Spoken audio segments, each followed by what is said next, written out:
This final video highlights major changes to the technical requirements prescribed in Schedule 2 of the proposed Plumbing Regulations 2018.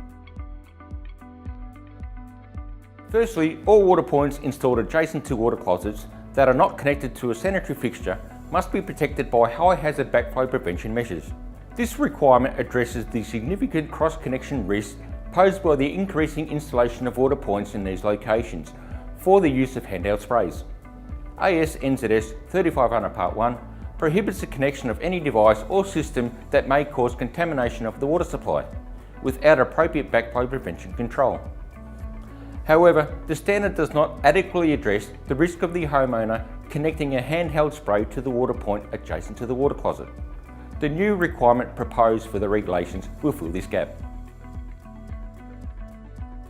The second notable addition is prescribed standard requirements for work on below-ground sanitary drains running beneath buildings that they are not servicing.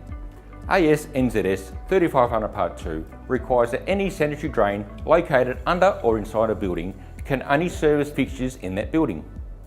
This requirement can be difficult to comply with in situations where blocks are subdivided and additional dwellings constructed.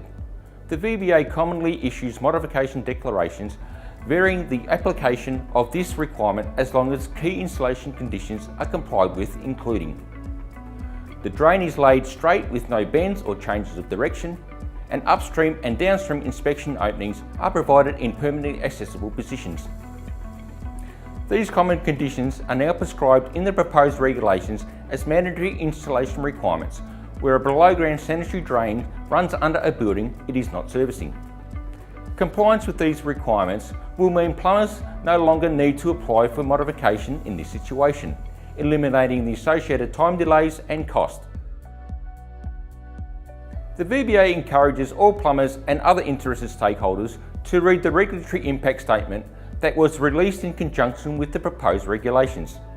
It contains further information about the matters discussed in these videos, as well as other proposals contained in the draft regulations. The RIS includes consultation questions that may assist in providing your feedback on the draft regulations. The RIS also discussed issues that were raised by stakeholders during the early consultation process that were determined to be out of scope for the consideration in the draft regulations. These include continuing professional development for plumbers, changed regulatory arrangements for plumbing work on high-rise buildings and other complex sites, and the construction of plumbing systems in off-site locations. The VBA and the Victorian Government strongly encourage you to have your say on the draft Plumbing Regulations 2018. You can participate by visiting the Plumbing Regulation Sunset Review website at this address.